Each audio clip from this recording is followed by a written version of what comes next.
이강민의 잡지사 11호로 10번째 페이지. 남양주시가 배출한 최고의 역사인물. 사산 정약용 선생을 존경하는 남양주 거주민 박광일 선생님과 함께합니다. 어서 오세요. 안녕하세요. 또 남양주에서 서울, 서울 목동까지 먼 걸음을 행차해 주셨는데요. 이 최근에 정치권에서 말이죠. 경기도 김포시를 서울로 편입하자 이런 논의가 이제 시작되면서 아주 큰 화제가 됐고요. 이후에 같은 서울 생활권인 광명, 고양, 하남, 부천 이런 지역들도 서울 편입을 한번 노려보자 이런 얘기가 같이 언급되고 있는데요. 남양주는 아직 얘기 없습니까? 아직 동네는 조용한 것 같아요. 그러니까 이제 방송에서는 수도권에 있는 몇몇 시군들 얘기를 하는데 네. 우리 앞 동네인 구리, 우리 옆 동네인 하남, 그렇죠. 여기는 약간 들썩들썩하는 것 같은데 네. 남양주 시민들은 다산의 어를 이어받아서 모든 것들은 실사구시의 정신으로 세상은 합리적으로 그리고 흐르는 강물처럼 우리의 마음을 거기에다가 실어보내는 그런 넉넉함으로 관조하고 있지 않나라는 생각을 합니다. 편입되는 게 더 실용적이라고 주장하는 사람도 생길지 모르겠는데. 네, 우리 남양주 같은 경우는 남인들도 있었지만 또 노론들도 있었기도 한데요. 예. 그렇지만 대체로 합리적인 분들이었기 때문에 잠시 그런 마음이 들어도 역시 저 흘러가는 열수 한강에다가 흘려보내지 않았을까 이런 생각이 드는 현명한 동네 남양주의 시민입니다. 네, 그렇습니다. 남양주를 대표하는 분은 아니고요. 사견이긴 합니다. 네. 자, 하지만 지금 이런 논의가 시작됐지만 이제 서울공화국이라고 불릴 만큼 이미 거대한 도시인 서울을 더 확장하는 게 과연 맞느냐 이런 비판도 만만치 않은데요. 그래서 오늘은 그동안 서울이 어떤 과정을 거쳐서 지금의 모습을 갖추게 됐는지, 서울은 언제부터 서울공화국처럼 되었는지 역사의 흐름 속에서 박광일 선생님과 한번 살펴보겠습니다. 예전에 저희가 조선 직업 특집, 조선 부동산 편에서 조선시대 서울의 영역은 지금에 비해서 굉장히 제한돼 있었고. 그렇죠. 그래서 당시 양반들도 서울에 집 구하기가 하늘의 별 따기였다. 맞습니다. 저희가 이제 유만주라는 사람의 이제 집 구하는 과정들을 통해서 북촌, 남촌 이런 얘기를 했었는데 실제로는 사대문 아니라고 할 수 있는 그러니까 종로와 중구의 일부 지역을 염두에 두고 그쪽을 이제 한양이라고 얘기를 했었고요. 이미 이제 조선시대에도 한양은 동경의 대상이었습니다. 그렇기 때문에 이제 거기에 특히 18, 19세기가 되면 경화사족이라 그래서 한양에 집을 두거나 또 정보망을 두지 않으면 출세할 수 없다. 우리의 다산 선생께서도 집은 남양주에 있어도 마음은 서울에 두어라 라는 유언을 또 남겨놓기도 하셨거든요. 그런 면에서 볼 때 조선 후기에 이미 서울은 굉장히 중요한 그러니까 도읍지 이상으로 경제, 사회, 문화를 아우르는 그런 어떤 고을로서 모습으로 드러나게 됩니다. 이러고 보니까 마치 정약용 선생이 지금의 사태를 예견하신 듯한 말씀을 하셨네요. 마음은 서울에 있어도 집은 남양주에? 그렇습니다.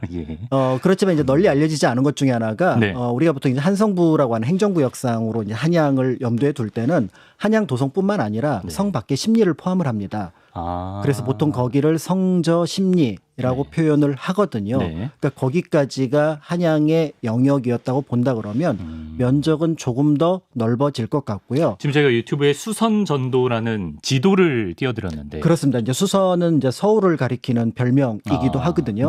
그래서 이제 저걸 보면은 약간 노란빛이 도는 게 네 개의 산입니다. 그러니까 내사산이라고 보통 표현을 하는데 목력 그러니까 남산이 되는 거고 그다음에 낙산, 인왕산, 백악이 있는데 도성길 따라 쭉 있는 산들이죠. 그렇죠. 근데 그 위쪽으로 보면은 그 삼각형의 북한산 일대가 보이기도 하고요. 남쪽으로 보면은 한 줄기 물줄기가 흘러가는데 한강입니다. 남쪽에 제일 남쪽에. 그렇죠. 그러니까 이제 지금의 옥수동, 금호동까지 사실은 한양의 영역이었다라고 볼 수가 있는 말씀하신 대로 사대문 안과 그 밖에 심리 정도. 그렇죠. 그렇게 이제 성저 심리를 뒀던 이유는 이제 한양 도성이라고 하는 전체를 지키는데 바로 외부랑 연결이 되는 것들은 좀 곤란하거든요. 그래서 경기도랑 완충지대로 그 영역을 두었다라고 볼 수가 있으니까 지금으로 치면은 그린벨트나 개발 제한 구역 그러네. 그런 느낌으로 어떤 의미에서 보면 한양의 위험을 조금 더 드러내려고 하는 그런 모습도 있었다라고 볼 수가 있습니다. 그러니까 이제 지금으로 치면 강북 지역의 한 중심부 요 정도로 이제 제한된 범위인 것 같은데요. 근데 이게 일제 강점기 들어서는 서울을 오히려 더 축소하게 된다고요. 그렇죠. 일본 같은 경우는 기존의 전통의 그 조선이 가지고 있었던 도시 영역, 그다음에 행정 체계를 일단은 자신들의 편의에 따라서 개편을 하거든요. 네. 그 과정에서 사실은 서울도 일단은 버리려고 했죠. 그러니까 단순하게 한양이 가지고 있는 특별한 지위를 인정 못한다. 경기도의 한 일부분으로 경성부라고 하는 네. 그러니까 조그마한 어떤 고을로 폄하를 시킵니다. 네. 그런데 자기들 스스로 이제 그걸 못 버리게 되는데 그럼에도 이제 자신들이 생각할 때 뭐 한양 도성 따위야 하면서 그냥 어떻게 보면 무시를 하고 용산 일대로 이제 영역을 확장을 하게 됩니다. 그러니까 한양을 기준으로 보면 한양 도성을 기준으로 보면 약간 네. 서남 쪽으로 삐죽 튀어나와서 네. 한강까지 닿아 있는 모습이 한 1914년 정도의 경성부의 모습이라고 용산까지 포함이 돼서 볼 수가 있는 거죠. 예. 그런데 그들 스스로 한양을 다시 한반도의 중심으로 만들죠. 조선 총독부를 네. 남산에서 네. 그냥 경복궁 안으로 이전을 하잖아요. 그때 말씀하시기로는 한양만큼 편리한 데가 없어서라고 그렇죠. 예. 그러니까 결국은 모든 행정 체계가 용산을 중심으로 도로 체계나 그다음에 철도 체계가 만들어져 있고 네. 한강의 물류라든지 인천을 통한 바닷길이라든지 이런 것들을 볼 때 결국은 서울을 그대로 써야겠구나. 버릴 수가 없어. 네, 그러면서 이제 오히려 1936년에는 이제 한양을 조금 더 그러니까 경성을 조금 더 확대하는 그런 어떤 모습으로 등장을 하게 되죠. 지금 말씀하신 시기를 보여주는 지도인 것 같은데요. 저 유튜브에 띄워드렸는데 이제 서남 쪽으로 삐죽 튀어나온 부분 그렇죠. 말씀하신 게 그게 이제 용산. 1914년에 용산을 포함하는 거라고 볼 수가 있고 네네. 1936년에 이제 그 서울의 영역을 조금 더 확장을 하게 됩니다. 그러면서 네. 이때 처음으로 네. 영등포 일대가 서울의 영역으로 들어와서 한강 이남이 역사상 처음으로 서울이 서울로 되는 편입되는 그 시기라고 볼 수가 있고요. 1936년 조선 총독부의 대경성 계획 때 그렇습니다. 그러면서 이제 저 계획은 사실은 이제 큰 계획은 인천까지 이른바 서울과 인천을 잇는 공업지구를 확장하는 계획이 있었어요. 그러면 인천도 서울로 포함되는 느낌? 영역을 포함을 하려고 했던 거죠. 메가시티 구상하는 부평까지. 그렇지만 이제 그게 점점으로 되고 선까지는 연결이 안 되면서 결국 저선에서 머물게 되고 우리가 알고 있는 이제 1944년에 약간의 확장, 마포구 일대를 확장하게 되면서 그러다 이제 1945년 광복을 맞게 되니까 이제 서울의 행정구역 모습은 이제 일본의 손을 떠나서 다시 우리 손으로 들어오게 됩니다. 그렇군요. 그렇게 해방을 맞았고 이후 시간이 더 흘러서 1963년이 됩니다.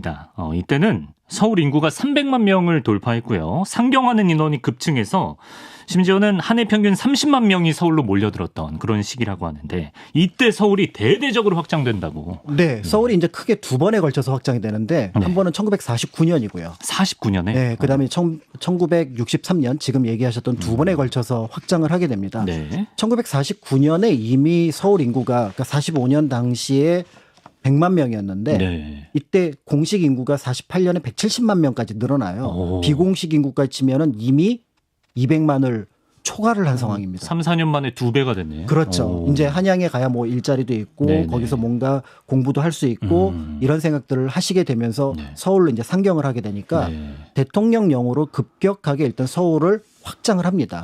그래서 기존에 한 136 정도 됐던 제곱킬로미터 정도 됐던 그 영역이 면적이? 한 288제곱킬로미터로 늘어나요. 한 2배 정도 늘어나는 거죠.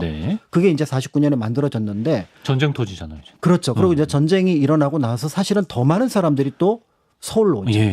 그러면서 1950년대에 그게 이제 그 민주당 계열이든 나중에 이제 그 박정희 정권이든 모두 공이 서울은 커져야 된다라는 생각은 하고 있었던 상황이었고요. 이 시기에 비로소 국토종합계획 개발이라고 하는 것들이 장면 정부에서 만들어집니다. 그러니까 국토를 이제 균형 있게 개발하는데 근데 국토에서 가장 중요한 공간은 수도. 그렇죠. 그러니까 이제 서울에 대한 계획을 세우게 되었고요. 이 과정에서 1963년에 그렇다고 한다 그러면 지금 이 서울은 한강 북쪽으로는 제한되어 있으니 한강 남쪽으로 확장을 했을 때 온전하게 300만 또는 500만의 인구를 수용할 수 있을 거다. 300에서 500만. 그러니까 당시는 이제 300만이었는데 500만까지 수용을 하면 지금 면적 갖고는 안 된다. 강남으로 가야 된다. 강남으로 가야 된다라고 하면서 1963년에 현재 서울과 거의 유사한 아주 미세한 어떤 그 편차를 제외하고는 1963년에 만들어진 서울 모습이 지금까지 그대로 이어졌습니다. 그렇습니다. 그러니까 이제 1962년만 해도요. 서울 면적이 약 268제곱킬로미터 이렇게 나와 있는데 1963년에는 605제곱킬로미터가 그렇습니다. 되니까 이게 대확장이라는 표현이 전혀 지나치지 않은 표현인 거고요. 그렇죠. 그러면 그때 이제 지금 강남 지역이라고 불리는 곳은 그때 개발이 이루어지기 전에는 어디 소속이었나요? 강남은 크게 이제 세 개 구로 나누어져 있었는데 네네네. 지금의 강남구, 그다음에 서초구, 송파구, 그다음에 그 강동구 일대는 네. 전부 다 성동구에 포함됐고요. 성동구? 네. 그쵸. 그다음에 그때 지금 그걸 말씀하셨죠. 목동을 예. 포함한 양천구 일대는 전부 다 그 영등포구에 포함되었고 관악구만 조그맣게 자리를 잡고 있었습니다. 네. 그러니까 이제 강남은 3구가 자리를 잡고 있었다가 75년에 네. 성동구에서 강남구가 분구가 돼요. 예. 그러면서 이제 거대 강남이 이제 만들어지게 되었는데 네. 이제 이 시기에 이제 사람들 입에 올라올 듯 안 올랐던 낱말이 있습니다. 뭐죠? 강남이란 말이에요.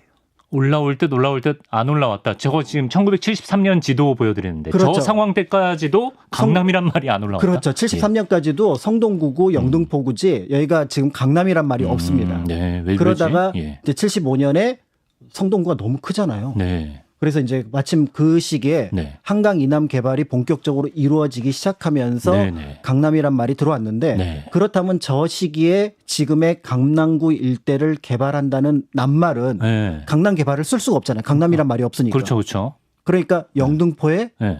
동쪽 영동. 영동 개발. 맞다. 영동. 그래서 75년 이전에는 예. 영동 개발이었어요. 영동 개발 붐이 일었다. 네, 그러다가 예. 75년에 강남이 이름이 생기게 되면서 네. 강남 이름을 붙였는데 네. 사람들이 너무 낯선 거예요. 야, 강남은 그 때문에 야, 저기 오나라의 강남이냐? 중국 강남. 예. 우리가 무슨 강남이야. 양자강의 남쪽도 아니고. 네. 그러니까 이제 정부에서도 당시 표현은 뭐냐면 남서울이었어요. 남서울. 네. 그래서 여러분들이 많이 알고 계시는 잠실 종합운동장. 네. 이 공식 이름이 남서울 대운동장이었어요. 남서울 대운동장. 네. 그러니까 강남이라는 말이 익숙해지지 않았던 시기였다고 볼 수가 있는데 네. 그런데 이제 이 강남 개발이 본격하게 이루어지게 되면서 예. 사람들 입에 조금씩 올라가게 되었고 그 개발은 63년에서 시간이 한참 지나서 네. 68년에 시작이 됩니다. 저때 이제 강남이란 말이 안 생겼으면 이제 싸이 씨도 오빠 남서울 스타일 이렇게 그렇죠. 예. 남서울 스타일이 아니면 영동 스타일. 예, 영동 스타일. 그래서 지금도 저 다리 이름이 영동대교잖아요. 그렇죠. 그래서 영동대교구나. 예, 밤비 내리는 영동대교를 홀로 걷고 계셨잖아요. 예. 네. 그래서 이제 소위 이제 강남 지역에 대한 개발이 이루어졌음에도 처음에는 인기가 없었는데 네. 강남에 갑자기 인기가 확 올라간 계기가 있었다고. 그러니까 인기라기보다는 계기가 생겼다고 보는 게 맞습니다. 예. 어떤? 왜냐하면은 1968년에 1.2.1 사태가 일어나요. 김신조 일당이 김신조 사건. 그 청와대를 습격한 사건인데 네. 이 사건이 대서특필되고 사실은 있을 수 없는 일이잖아요. 다른 나라의 무장공비가 한 나라의 대통령 모가지 따로 왔다고 말했잖아요. 그렇죠. 예. 그러니까 이게 이제 당시에 대통령에게도 충격을 주고 그다음에 서울 시민들에게도 충격을 줍니다. 그런데 서울 시민들 머릿속에 한 장면이 스쳐 지나갔죠. 어떤? 1950년 6월, 전쟁. 1951년 1월 1.4 때나 6.25 당시에 한강 이남으로 피란을 하지 못했을 때 겪었던 고초. 다리 끊겨서. 그렇죠. 예. 그러면 이제 정부 당국자들이 볼 때는 네. 만약에 한강선을 중심으로 두고 서울의 모든 시설이 강북에 있다면 네. 그럼 전쟁이 났을 때 위험하지 않느냐. 그러면 한강의 어떤 여러 주요 기관들을 네. 강남으로 이전을 해야 되지 않겠느냐. 네네. 이 계획이 서로 이제 공감대와 계획 속에서 68년에 만들어지게 됩니다. 네. 그러면서 이제 정부에서는 그럼 다 옮겨. 정부에서도 다 옮겨. 네, 그래서 다 옮겨서 다 옮겨요, 실제로. 뭘 옮겨? 그래서 처음에 대법원 옮긴다 그러니까 무슨 말이냐. 대법원 옮기고요. 검찰청 옮깁니다. 옮기고. 예. 그다음에 국회도 옮겨버립니다. 국회도. 여의도로 옮겨버리죠. 그러네. 심지어는 시청도 옮기려고 했었고요. 정말. 예, 다 옮기려고 해서 114개 기관을 옮기려고 했는데 네. 끝까지 이제 남은 그 서울시청 그래도 못 간다고 그러고 버티고 네. 하면서 이제 기관들을 옮겼고요. 그래서 지금 다 강남에 있구나. 네, 이렇게 하고 더불어서 이제 서울 시민들도 강남으로 이제 슬슬 가볼까? 근데 못 가요. 왜 못 가죠? 거기 조금만 비가 오면은 홍수가 납니다.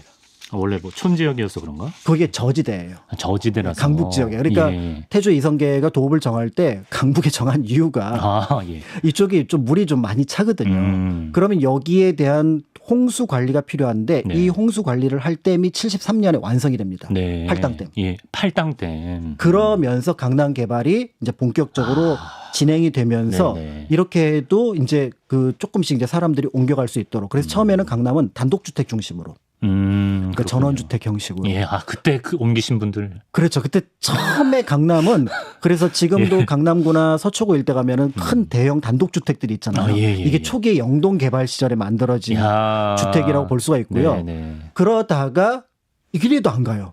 그러면 이제 네. 안 되겠다 싶어서 네. 그러면 터미널을 옮길까? 터미널. 강남 고속터미널. 네, 그래서 예. 강북에 있는 모든 터미널 회사한테 강제 통보를 내립니다. 네. 앞으로 버스는 강남에서만. 버스는 강남에서. 예, 그래서 이제 강남만 가면 네, 되는 사람들이 거죠. 전부 다 무슨 말이냐, 버스는 강북에서 타야지. 패러다임의 그런데 전환이야. 그러면서 이제 강남으로 갔는데 네. 그래도 안 갑니다. 뭐가 또 부족했을까요? 사람들이 예. 사실은 잘 안 옮기잖아요. 자기의 어떤 거주지의 보수적이죠. 중심지를. 자기 일이 되는. 네. 예. 그러니까 이제 공무원들이나 일부 이제 그 관련된 기관과 관련된 회사원들이나 이런 사람들만 좀 옮겨갔죠. 네네. 마지막 수를 씁니다. 뭐지? 치트키가 있나? 네, 한국의 치트키죠. 뭐죠? 명문학교. 교육 학교들을 다 강남으로. 그렇죠. 이제 파락군이라고 하는. 그렇죠. 그러니까 이제 우리가 알고 있는 사대문 안에 예. 정말 잘 나갔던 이른바 그러니까 중학교 때 고등학교 시험을 보고 들어가고 네네. 그 고등학교에서 대학교의 본고사를 보고 들어가니까 예. 거의 뭐 한 학교에서 몇백 명씩 서울대학교나 연대, 고대, 서강대, 성대 같은 이런 명문대학교를 보내는 네. 고등학교들을 옮깁니다. 경기고, 서울고, 그 다음에 뭐 저기 숙명여고. 그때 강 이남으로 옮긴 학교들을 저희가 지도에 표시해 드렸습니다. 예. 그 정신여고, 휘문고, 중동고. 그래서 이런 경기여고 이런 학교들이 옮겨가니까 네. 학교가 옮기면 학생이 가고 그렇죠. 학생이 가면은 선생님이 가실 거고 그렇죠. 학부모가 갈 거고 예. 거기에 더불어서 이제 과외 선생님들도 같이 옮겨갈 떡볶이 거고. 가게도 생기고. 그렇죠, 예. 그렇죠. 이 과정에서 80년대에 이른바 대학 입시 붐이 이제 80년 전까지는 사실 대학 가는 사람이 많지 않았거든요. 근데 80년대 이후에 경제 규모가 올라가게 되면서 네. 우리 모두 대학을 가자라고 하면서 대학 입시 붐이 일어났는데 서울에 31개 학군이 있거든요. 예. 그런데 가장 대학을 많이 보내는 학군을 가만히 봤더니 네. 저들 학교가 옮겨간 학군이에요. 그 학군의 숫자가 8번째 학군. 그래서 강남 8학군. 네, 강남구가 8학군이었거든요. 그러니까 이 강남 8학군과 그다음에 이전부터 진행해왔던 강남 개발, 네. 심지어는 남서울 종합운동장이 우리가 알고 있는 잠실 종합운동장으로 바뀌면서 그것도 예. 강남. 이런 어떤 역할이 이루어지니까 강북의 중심축이 강남으로 넘어가게 되면서 마침 강서 강동구가 그쯤에 생기거든요. 네. 그러니까 여태까지는 행정구역은 네. 사대문을 중심으로 서대문 바꾼 서대문구, 동대문 바꾼 동대문구였어요. 네네, 그렇죠. 그 다음에 성 바꾼 성동구, 그렇네. 성북쪽은 성북구. 성북구. 이랬는데 네. 이제는 강을 중심으로 네. 강동, 강서, 강남 이런 이름들이 생기니까 네. 서울을 기준으로 봤던 게 한양 도성에서 중심이 한강축으로 바뀝니다. 야, 진짜 큰 변화네요. 그렇죠. 예. 그러면서 강남이라는 낱말이 생겼는데 뜻밖의 낱말이 생깁니다. 또 뭐죠? 강북이 생겨요. 강북 이란 낱말이 없었죠. 원래 없었나? 없었죠. 그런가? 예. 왜냐하면 강남이라는 거기가 말이 원래 그냥 여기는 서울이에요. 예, 여기는 서울이고 예. 굳이 얘기하면 종로구, 중구고 그다음에 서대문구, 동대문구지. 예. 여기가 강북이라는 생각을 누구도 안 했어요. 북자가 붙으면 내가 중심의 북쪽 느낌이잖아요. 그렇죠. 예, 중심이 아니라. 그러니까 강남이 생기면서 뜻밖의 원 서울에 살던 사람들이 강북 사람이 됐어요. 그러네요. 뭐지? 이런 상황이 됐는데 예, 80년대 이후에 강남 개발을 계속해서 지속하는 과정 속에서 강남의 모든 자산이라든지 여러 기회가 투입이 되니까 네. 강북이 상대적으로 소외되는 현상이 나타나게 된 거고요. 네. 그러니까 지금 이제 90년대 이후에 서울에서 활동을 하거나 태어나신 분들은 네. 강남 강북의 차이를 명확하게 인식하고 자랐잖아요. 그럼 아마 느낌에 강남하고 강북의 어떤 뭔가 몸으로 부딪히는 느낌이 있을 거예요. 그렇죠. 그 느낌이 사실은 90년대 이전 사람들에게는 전혀 없거나 굉장히 오히려 반대로 느꼈던 어떻게 네. 강남 가 살아?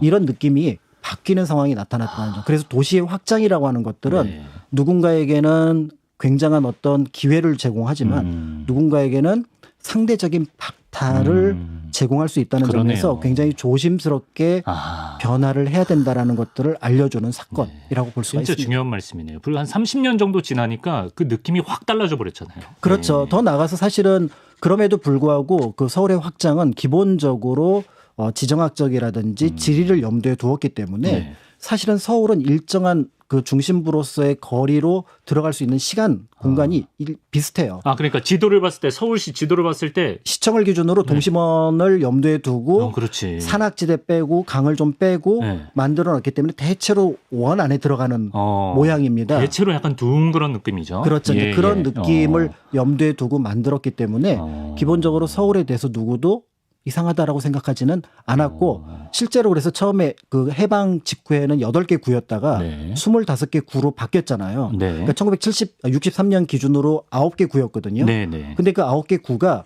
25개 구로 늘어났지만 면적은 하나도 안 늘어납니다. 구만 이렇게 쪼개졌군요. 그렇죠. 인구가 늘어나면서 이제 행정을 담당할 구청, 관청을 늘리는 과정 속에서 구가 늘어난 거지. 그래서 서울의 면적은 1963년 이후 똑같습니다. 잠깐 그래프를 하나 볼까요? 서울 면적의 변화 그래프인데요. 그러니까 이제 1939년부터 이제 말씀하신 그 대변혁의 시기, 60년대 초반 이럴 때는 이제 면적이 쫙 확 늘어나는 시기가 있었다가 그렇죠. 63년 요때쯤부터는 쭉 거의 뭐 변화 없이 그렇죠. 지금까지 이어져 오고 있습니다. 그러니까 저 변화가 없었던 이유 중에 하나는 바로 뭐냐면 그럼에도 불구하고 1980년대 이후에 서울로의 집중이 너무 커졌다는 거예요. 그러니까 이제 아무래도 90년 초반에 지방자치제도가 활성화되면서 이 나라는 서울 공화국이냐 라는 비판에 직면하게 되고 지방균형 발전을 염두에 두게 되면서 그러면서 그전에 있었던 직할시라는 개념을 폐기를 하고 이제 광역시를 각 지역에 만들고 최근에는 뭐 특례시라든지 특별자치도 같은 것들을 만들었다는 점에서 서울이 가지고 있는 권한이 너무 비대하니 좀 나눠줬으면 좋겠다. 이제 이 생각을 어떻게 보면 이제 행정 담당자들이 국토균형 발전 차원에서 하고 있었다라고 본다는 점. 그렇기 때문에 서울의 확산이 생각보다 없었다. 영역적으로 이렇게 볼 수가 있는 거죠. 그렇군요. 자, 이렇게 지금까지 근대 서울 확장의 역사를 살펴봤는데요. 이번에는 역사를 조금 더 거슬러 올라가서 조금 많이 거슬러 올라가야겠네요. 역사 속 수도의 의미에 대해서 한번 생각해 볼까 합니다. 선생님, 그 대한민국 역사 속에서 이제 한반도 역사 속에서 한때 백제 수도도 지금의 서울 지역이었잖아요. 그렇죠. 지금의 이제 그 송파구 일대가 우리가 알고 있는 백제의 도읍지 위례성이 그러니까 한성 백제라고 하는 시기에 상당 부분이 그 곳을 기반으로 해서 성장했을 걸로 보여지는데 이제 고대 국가의 특징이 뭐냐면 수도 중심으로 발달을 해요. 신라라는 나라는 사실은 경주에서 시작한 나라고 백제라는 나라도 어쨌든 한강에서 시작을 한 나라고 그다음에 고구려라는 나라도 졸본이나 국내성에서 시작한 나라거든요. 그러니까 도읍지 이퀄 국가의 개념이 상당히 강하고 엄밀한 의미에서는 국경이 없습니다. 국경이 이렇게 약간 희미하게 있는 상황이라고 볼 수가 있는 거죠. 이제 이런 것들이 이제 근대에 들어와서 명확하게 국경이 잡히면서 그 안에 도시들도 명확하게 영역을 잡았다는 점. 그렇기 때문에 사실은 이제 그 고대 국가, 중세 국가를 지나면서 어디까지가 서울인지를 표시하는 게 중요해요. 그래서 서울을 둘러싼 성곽을. 그 몽촌토성 이런 데. 그렇죠. 그런 것들을 만들게 되는데 이제 이 성곽을 통해서 어디까지가 수도인지를 확인하게 되는. 그리고 이제 수도 사람하고 비수도 사람은 확실히 격이 차이가 나는 이런 것들을 볼 수가 있습니다. 네, 그렇습니다. 그리고 잠깐 지도를 또 보여드릴 텐데 고려 시대에는 물론 이제 개성이 수도이긴 했습니다만 중요한 3개의 도시를 뜻하는 고려 삼경에 지금의 서울 지역이 포함되어 있기도 했습니다. 그렇죠. 이제 고려가 여러 면에서 좀 그러니까 발전 단계에 있어서 미흡한 부분도 있지만 나름의 합리성을 가지려고 노력했던 나라인데요. 그러니까 신라가 왜 더 지속되지 못했을까라는 것 중에 하나는 경주를 탈피하지 못했다라는 점입니다. 그렇죠. 그러니까 국토는 넓어졌는데 아직도 도읍지는 한쪽에 치우쳐 있는 거예요. 한번 또 옮기려다가 또 그것도 못 안 그렇죠. 하고 대구로 올라가려다가 못 올라가기도 했었고요. 그러니까 이제 고려로 볼 때는 국토가 신라보다 훨씬 더 넓어졌잖아요. 그 후삼국을 통일했으니까 그렇다면 개경 하나만 갖고는 안 된다. 그리고 우리가 고구려 후예니까 일단은 평양, 서경, 그다음에 옛 경주 놓칠 수 없으니까 거기는 동경. 그런데 이제 경주 쪽에서 뭔가 반란이 일어나고 하니까 그럼 거기는 폐기하고 그러면은 지금의 서울 중심으로 남경 이렇게 해서 가능하면은 개경이 가지고 있는 취약한 부분을 네. 서경과 동경 또는 남경으로 어느 정도 좀 해결하려고 했고 실제로 고려는 굉장히 탁월한 선택을 하게 되는데 네. 분서제도라고 해서 네. 그래 분사제도라고 해서 고려의 왕이 3년은 개경에 있으면 1년은 평양으로 가요. 아 그래요? 오. 그렇게 해야 이 평양이 제 노릇을 한다. 이런 의미에서 볼 때 네. 사실은 이제 고려라고 하는 나라가 가지고 있었던 이 일극을 가지고 있을 때의 취약한 부분, 네. 이 부분을 어느 정도 막아내려고 했다. 야, 이렇게 볼 수가 있습니다. 일단은 그 수도 도읍지의 모든 걸 진짜 다 예? 소위 몰빵해버리는 그런 느낌은 아니었던 것 같은데. 그렇죠. 근데 이제 조선 시대로 오면 좀 달라지는 것 같습니다. 그 기록을 하나 소개해드릴 텐데요. 뉴질랜드, 미국, 캐나다, 인도, 일본 등을 탐험해서 유명해진 영국의 여성 탐험가 이사벨라 버드 비숍이 1894년에 조선에 와서 4년 동안 한반도를 답사하고 조선과 그 이웃 나라들이라는 책을 발간하는데 이 책에서 서울을 이렇게 표현하고 있습니다. 어떤 의미에서 서울은 곧 한국이다. 서울은 정부가 위치한 곳일 뿐만 아니라 공적 생활의 중심이다. 따라서 서울로 향하는 영속적이고 잠재적인 인력이 항상 일정하게 존재한다. 모든 비즈니스가 서울에서 행해진다. 모든 한국인의 마음은 서울에 있다. 서울에 사는 사람들은 단 몇 주라도 서울을 떠나 살기를 원치 않는다. 한국인들에게 서울은 오직 그 속에서만 살아갈 만한 삶의 가치가 있는 곳으로 여겨진다.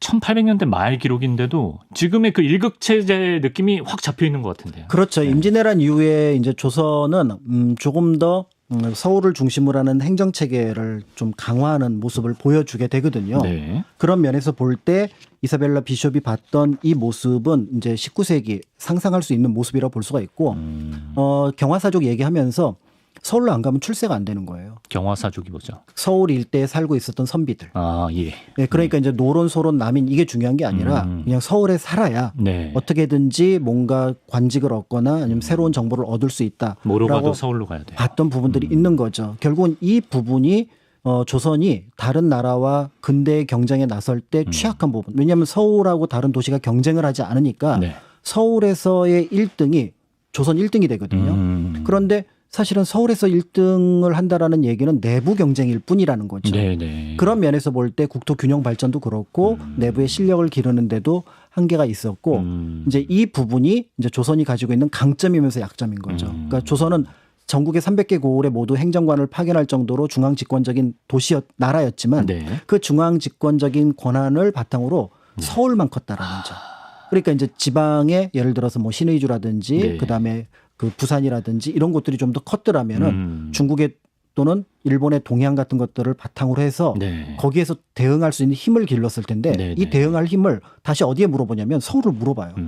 지금 부산에서 외구가 넘어오는데 그럼 서울 쪽에서 이제 회의를 합니다. 아, 예. 비변사에서 또 의주에 누가 넘어왔다 그러면 또 비변사에서 회의를 합니다. 시간 다 간다. 그렇죠. 예. 그러니까 결국은 서울이 모든 것들을 통제하는 그런 나라였다라는 것들을 여기서 짐작할 수가 있는 거죠. 그때 그 특성, 그 장점과 단점이 지금까지도 이어져 오는 게 상당히 많은 것 같은데 그래서 앞으로의 정책을 볼 때는 그런 장단점들을 잘 고려하는 게 중요하겠다 이런 생각이 듭니다. 그렇습니다. 그래서 실제로 다른 나라를 볼 때 이제 그 한국 특히 현재의 서울처럼 1극으로만 발전한 나라는 그렇게 많지는 않습니다. 아, 그러니까 그렇습니까? 연구자들에 따라서는 10만 제곱킬로미터 정도면 서울 하나면 충분하다.